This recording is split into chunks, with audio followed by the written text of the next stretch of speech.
Bien, bonjour tout le monde. Bienvenue dans cette séance de révision de pH-métrie dans laquelle nous allons revoir des concepts fondamentaux de cette UE assez compliquée et dans laquelle nous ferons aussi des deux exercices types qui vont vous permettre de comprendre tout ce que nous allons revoir au début.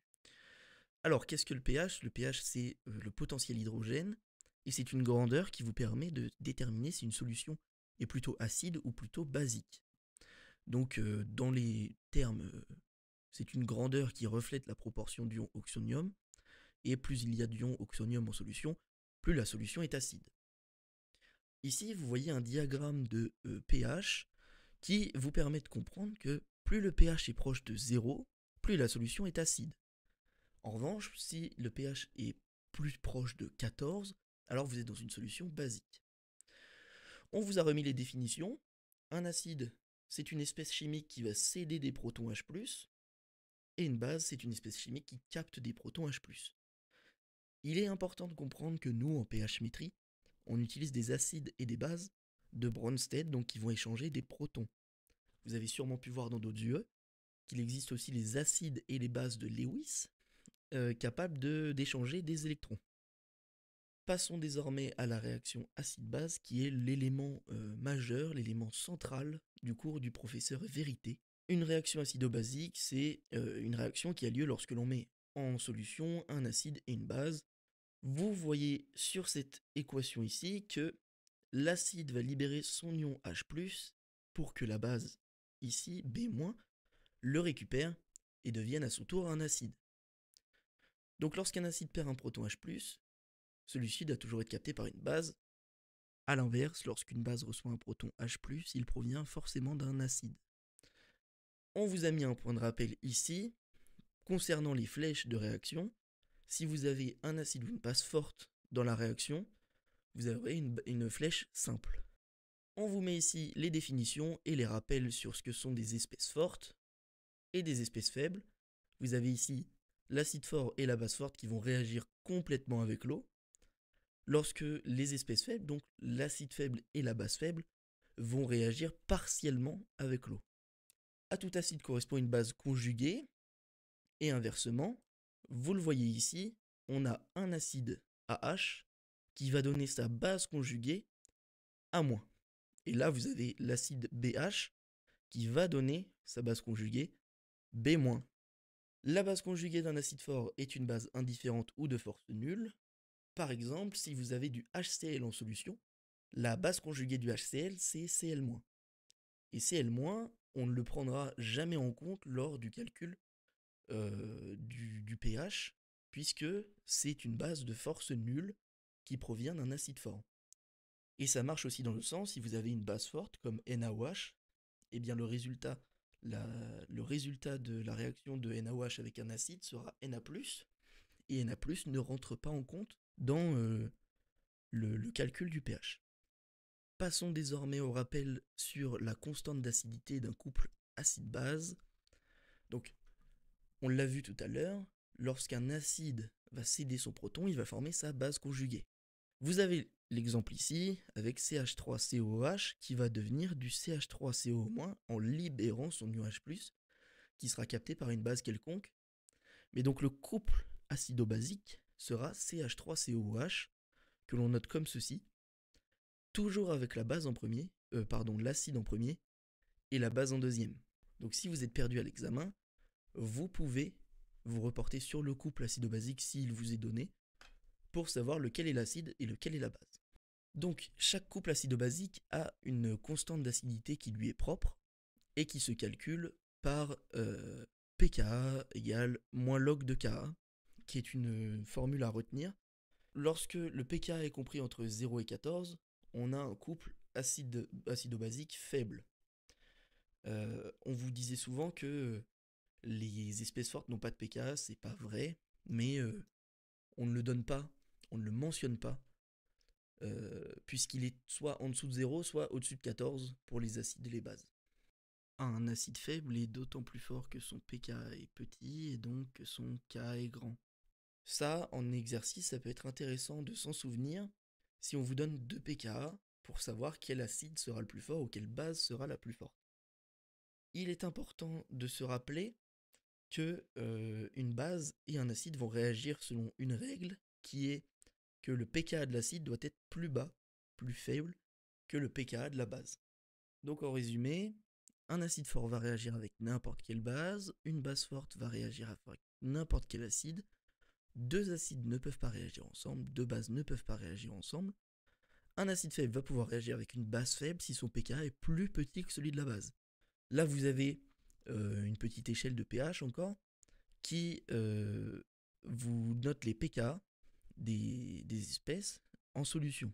Et imaginons que on ait du CH3COH en solution et du BO2-. Eh bien, ces deux espèces vont pouvoir réagir ensemble. Tout d'abord parce que on a un acide et une base en solution, mais aussi parce que le pKa de l'acide est plus faible que celui de la base. Par contre, si on avait du HBO2 et du CH3CO-, on ne pourrait pas avoir de réaction bien qu'on ait un acide et une base, parce que le pKa de l'acide est plus grand que celui de la base. Il existe de même des espèces qui sont dites ampholites ou amphotères, donc ce sont des espèces qui peuvent à la fois se comporter comme un acide et à la fois comme une base. L'exemple typique est l'exemple de l'eau, qui est un ampholite. L'eau est la base du couple H3O+, H2O, mais c'est l'acide du couple H2O, OH-. On vous a mis un autre exemple d'ampholite avec HSO4- qui fonctionne exactement de la même façon. H2SO4 va libérer un proton H+, pour donner HSO4-, et HSO4- va nous donner SO4-. Passons désormais au domaine de prédominance. Alors, le diagramme de prédominance ou domaine de prédominance nous permet de connaître quelle forme est prédominante dans un couple en fonction du pH. Ici, vous allez avoir des formes dont le pH sera plus faible que le pKa. Cela veut dire que vous avez plus d'acide en solution que de base.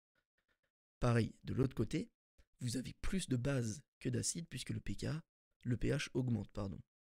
Et au moment où pH égale pKa, vous avez autant d'acide que de base en solution. Une solution contenant un acide et sa base conjuguée est nommée solution tampon. Il est possible qu'à la fin d'un exercice, vous ayez du CH3COH et du CH3CO-. Et bien, dans ce cas précis, vous êtes dans une solution tampon. Une solution tampon, c'est une solution dont le pH varie très peu si on ajoute des petites quantités d'acide ou de base. Ici, vous pouvez retrouver l'ensemble des formules de calcul de pH que le professeur Vérité a pu vous montrer en cours. Alors lui vous a fait toute la démonstration. Là n'est pas le but pour cette séance de révision. Donc elles sont toutes notées ici, vous pouvez les apprendre telles quelles, et vous devez les apprendre même parce qu'elles ne vous seront pas données le jour de l'examen. Je vous ai mis aussi le tableau des masses atomiques, qui pourra vous être donné lui pour le coup à l'examen, donc rien ne sert de les apprendre. On vous a mis aussi quelques petites formules que vous pouvez apprendre. Donc par exemple la formule de la normalité, la formule de la concentration en fonction de la densité. Ça c'est pas vraiment une formule, mais on vous le met sous forme de formule pour que ça aille plus vite. Un rappel sur une formule de Lycée, la quantité de matière en nombre de moles, qui est égale à la masse en grammes sur la masse molaire. Je reviens un petit peu sur la normalité. La normalité, c'est une unité de concentration en équivalent par litre, ou donc ce qui est les équivalents par litre, mais ce qu'on appelle la normalité. C'est une unité qui se base sur le nombre d'ions H+, qui vont être libérés ou captés, que ce soit par un acide ou par une base. Donc la formule, c'est N égale la concentration en mol par litre fois le nombre d'ions H+, qui vont être libérés ou captés. On vous a aussi remis des pense-bêtes pour le calcul avec des logarithmes. On ne sait jamais si vous avez besoin de faire des calculs avec des logarithmes. Apprenez ça rapidement, ça peut toujours vous être utile. Nous voilà terminés avec les rappels fondamentaux du cours de pH-métrie. Nous allons donc désormais passer sur une méthode à appliquer en exercice. Donc ici pour un bilan de réaction avec un tableau d'avancement, etc. Donc l'exercice nous dit qu'on décide d'ajouter 2 mg de CH3COH dans une solution de 50 ml de Cn- de concentration 3,10-4 mol par litre. On vous donne les couples acido-basiques avec leur pK, Donc vous pouvez voir que le CH3COH est un acide et que le CN- en solution est une base. On vous donne les pKa, 4,8, 9,2, et là déjà vous pouvez vous rendre compte que le CH3COH va réagir avec le CN-, puisque le pKa de l'acide est plus faible que le pKa de la base. Étape 1, on identifie les éléments qui vont réagir, CH3COH et CN-, on vous les donne dans l'énoncé. Comme je vous l'ai dit, le pKa de l'acide du CH3COH est plus faible que celui de la base, donc la réaction est possible. Ensuite, la deuxième étape va être d'écrire les équations les demi-équations de réaction, avec donc CH3COH qui va devenir CH3CO- en libérant un ion H+, et CN- qui va capter l'ion H+, pour devenir HCN. Enfin, on combine les deux demi-équations pour avoir l'équation de réaction. Donc CH3COH plus CN-, les deux espèces que l'on avait mis en solution, vont donner CH3CO- plus HCN par échange d'un proton H+. Une fois que vous avez fait ça, vous savez ce qui va réagir et ce que ça va donner. Donc vous pouvez écrire votre tableau de réaction, votre tableau d'avancement. Avant de vous lancer dans l'écriture de toutes les valeurs qu'il y a dans le tableau ici, on va faire quelque chose, on va convertir tout ce qu'on a comme données en mol des réactifs qui nous intéressent. Dans l'énoncé, on nous disait qu'on avait ajouté des milligrammes de CH3COH. Alors ici, on va utiliser la formule N égale M sur grand M que l'on avait vu auparavant, en n'oubliant pas de convertir la masse de CH3COH en grammes. Elle ne doit pas rester en milligrammes, elle doit être en grammes. On calcule la masse molaire de CH3COH avec donc le tableau qui vous sera donné. Et donc on a la quantité en grammes sur notre masse molaire qui va vous donner le nombre de moles, 334 10-5. Pour la quantité de matière de CN-, on avait dans l'énoncé la concentration et le volume. On peut donc utiliser la formule N égale C fois V. Donc 3 10-4 fois 50 10-3. Toujours faire attention que la concentration est bien en mol par litre et faire attention que le volume est en litres. Comme ça, on obtient bien des mols. Et on a 1,5 10-5 mols. On va donc pouvoir rentrer ces valeurs dans notre tableau. Voilà. Le tableau est ici. Vous avez 3,34 10-5 et 1,5 10-5. Alors vous avez une ligne intermédiaire que personnellement, je trouve pas vraiment utile. Le jour de l'examen, je vous conseille pas vraiment de la noter. Elle vous permet de savoir quel est le réactif limitant. Vous voyez que 3,34 10-5 moins 1,5 10-5, il va en rester. Il va rester du CH3COH. Alors que 1,5 10-5 moins 3,34 10-5, vous allez tomber sur un nombre négatif. Ce qui vous permet de savoir que le CN- est le réactif limitant de la réaction. Vous faites donc vos calculs et vous trouvez que 1,84 10-5 CH3COH reste en solution. N'oubliez pas de noter ce qui s'est formé, c'est-à-dire le CH3CO- et le HCN. Il va s'être formé 1,5 10-5 mol de CN-, le réactif limitant, et 1,5 10-5 mol de HCN. Pour trouver ce nombre-là, il vous suffit juste de prendre la quantité de matière en mol de CN- et de la reporter dans les quantités de CH3CO- et de HCN. Vous voyez qu'à la fin de la réaction, il vous reste du CH3COH, du CH3CO- et du HCN. Alors donc, vous avez un acide faible, une base conjuguée et un acide faible. Et bien donc, nous sommes dans le cas d'une solution tampon. On utilise donc la formule pH égale pKa plus base sur acide. On vous a mis une petite simplification ici. Comme on est dans un même volume pour la base et l'acide, on peut les simplifier et utiliser la quantité de matière. C'est pour aller plus vite, c'est pour ça que on utilise les valeurs du tableau sans repasser par la concentration. Et vous avez donc un pH à la fin qui est de 4,71. Désormais, nous allons faire des rappels sur le titrage, en commençant par deux définitions. L'espèce qui va être titrée, donc c'est l'espèce à doser présente dans la solution, et la solution titrante, qui est une substance ajoutée dans la solution pour doser l'espèce titrée. Dans un titrage, on parle souvent d'équivalence, et donc l'équivalence correspond au volume de titrant ajouté pour que tous les réactifs soient consommés. C'est-à-dire que À l'équivalence, vous allez avoir la quantité de matière du titrant ajoutée qui sera la même que celle du titré en solution. Là, on vous a remis une définition. Une réaction de titrage doit être rapide, totale et univoque, avec la plupart du temps le titrant qui est un acide ou une base forte, pour que la réaction soit totale. Comme je vous l'ai dit avant, à l'équivalence, vous allez avoir autant d'espèces titrées que d'espèces titrantes. Les solutés vont se neutraliser. Donc la quantité de A sera la même que la quantité de B, et donc vous pouvez en déduire que la concentration de A fois le volume de A sera égale à la concentration de B fois le volume de B. Ça, c'est pour un monoacide ou pour une monobase. Ensuite, les indicateurs colorés sont des espèces chimiques que l'on met en solution et qui vont réagir avec le pH de la solution et qui vont changer de couleur. Donc, ils vont permettre de déterminer un point d'équivalence. Et donc, le pH sera égal au pK de neutralisation plus ou moins 1. C'est-à-dire que si le pK de neutralisation c'est 4, et bien dans une zone autour de 3 et 5, vous allez avoir des fluctuations de couleur. Nous voilà arrivés à l'exercice type de titrage. Alors, on souhaite titrer une solution de HCO au moins de 65 ml avec de l'acide nitrique HNO3 de concentration 7,2 10-4 mol par litre, l'équivalence étant atteinte à 5 ml d'ajout. On vous donne le pK de HCOH et de HCO- qui vaut 372. Vous remarquez donc ici que HCO- est une base. La consigne, c'est remplir le tableau de titrage et déterminer la concentration en HCO- de la solution initiale et la concentration en HCOH dans la solution finale. On identifie les espèces, HCO- est une base faible, HNO3 est un acide fort, donc la réaction est possible.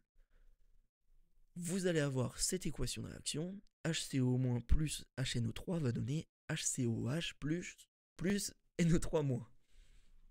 On vous met un rappel en majuscule, en énorme, c'est ultra important. Dans un tableau de titrage, on note les concentrations et pas les quantités de matière. C'est différent du tableau d'avancement qu'on a fait tout à l'heure. Alors, voici notre tableau de titrage. Ça, c'est un tableau de titrage universel, on va dire, que vous pouvez utiliser tout le temps, mis à part la case volume ajouté. Et ici, vous avez le tableau de titrage qui nous intéresse. Donc, dans la case x égale 0, c'est le moment où on n'a pas encore ajouté de HNO3. Donc, pour calculer la concentration de HCO-, on utilise la formule de la quantité de matière de HCO- sur le volume total de la solution. Ensuite, on utilisera la quantité de matière de HCOH divisé par 2, puisqu'on sera à la demi-équivalence. On aura la moitié de notre HCO- en solution qui aura réagi pour donner du HCOH. Donc on va diviser la quantité de matière par 2, mais l'avoir à la fois en HCO- et en HCOH, divisé par le volume total, donc les 65 ml de tout à l'heure, plus 2,5 ml qu'on vient d'ajouter. Ensuite, à la case de l'équivalence, donc à x égale 1, vous avez ajouté 5 ml. La formule sera donc quantité de matière, qui sera toujours la même du début à la fin, sur le volume total de la solution, 65 plus les 5 ml que l'on a ajouté. Cette fois-ci, vu qu'on est à l'équivalence, tout le HCO- aura réagi avec le HNO3 que l'on a ajouté pour former du HCOH. Ensuite, à la deuxième équivalence, vous allez avoir du HCOH et du HNO3 en solution. Pourquoi ? Parce que le HNO3 ne peut pas réagir avec du HCOH qui est aussi un acide. Bien que ce soit un acide faible, il ne peut pas réagir avec un autre acide. Alors la formule, ce sera toujours la même, la quantité de matière que vous aviez au début sur le volume total de la solution. Maintenant, le but va être de calculer la quantité de matière justement de HCO-.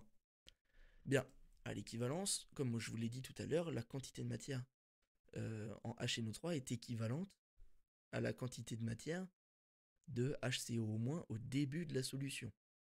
Donc on va passer par la quantité de matière de HNO3 pour calculer la quantité de matière qui nous intéresse. Ici, vous voyez donc que la quantité de matière de HNO3 est égale à la concentration fois le volume de HNO3 Vous avez donc 7,2 10-4 mol par litre fois 5 10-3 qui est le volume à l'équivalence noté dans l'énoncé. Et vous trouvez 3,6 10-6 mol. Comme je vous l'ai dit, à l'équivalence, la quantité de matière de HNO3 est la même que la quantité de matière de HCO- au début de l'expérience. Donc la quantité de matière, c'est 3,6 10-6 mol pour HCO- au début de l'expérience. Par contre, à la moitié de l'équivalence, il va vous rester la moitié de la quantité de matière que vous aviez au début. Donc 3,6 10-6 divisé par 2. Et à la double équivalence, comme vous avez rajouté 5 ml d'HNO3 et qu'il n'a pas réagi, vous avez encore le calcul que vous avez fait ici, qui vous donne 3,6 10-6. Donc si on remplit correctement le tableau, on va trouver que la concentration de HCOH au début de l'expérience est 5,54 10-3. Le calcul, c'est 3,6 10-6 sur les 65 ml qu'on avait au début.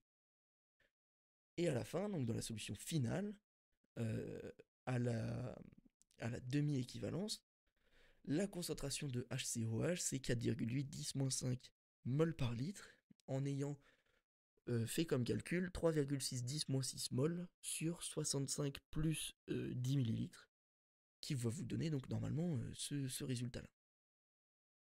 Bien ensuite, nouvel exercice, vous préparez une solution tampon en ajoutant un volume A d'HBRO et un volume B de BRO-, qui va former une solution E dont le volume total est 274 ml. Donc on vous donne les concentrations de BRO- qui est égale à 0,47 mol par litre et la concentration de HBRO qui est égale à 0,34 mol par litre. On vous demande de calculer le rapport base sur acide en arrondissant au dixième. La chose importante à faire va être de repérer quelle espèce est l'acide et quelle espèce est la base. Vous voyez ici que vous avez un ion H+, qui semble pouvoir se libérer. Ça va donc être l'acide ici et la base ici. Vous faites votre division, le rapport base sur acide c'est une division, et vous obtenez 1,38. On vous demande ensuite de calculer les valeurs de VA et VB en sachant que Na égale NB. Vous savez que le volume total c'est 274 ml. Et vous savez aussi que le volume total c'est le volume de la solution A plus le volume de la solution B. Donc vous pouvez en déduire que le volume de la solution B, il est égal au volume total, moins le volume de la solution A. Mais vous pouvez aussi déduire que CB est égal à CA fois 1,38 parce qu'on a calculé le rapport ici. Si B sur A égale à 1,38, alors CB égale CA fois 1,38. Donc, si NA égale NB, alors CAVA égale CBVB, mais avec tout ce qu'on a noté ici, on obtient que CAVA égale CA fois 1,38 fois le volume de la solution B, qui est équivalent au volume total moins le volume de la solution A. Ensuite, on va développer tout ça, et on obtient CAVA égale 1,38 CAV total moins 1,38 CAVA. On passe de l'autre côté le 1,38 CAVA, donc CAVA plus 1,38 CAVA est égal à 1,38 CAV total. On factorise, on obtient CAVA fois 1 plus 1,38 égale 1,38 CA volume total. On isole donc VA dans tout ça et on obtient VA égale 1,38 CAV total sur ce qu'on avait à gauche, CA fois 1 plus 1,38. On remplace ensuite par les valeurs qu'on nous donne dans l'énoncé et on obtient que le volume A est égal à 0,159 litres. Donc, logiquement, le volume B est égal à 274 moins 159 millilitres qui va nous donner 115 millilitres. Et voilà, nous voici terminés pour cette séance de révision. J'espère que vous avez bien compris les principes fondamentaux de cette UE. N'hésitez pas à nous poser des questions sur Discord à moi et à Cécile. Bon courage pour les dernières révisions avant les partiels.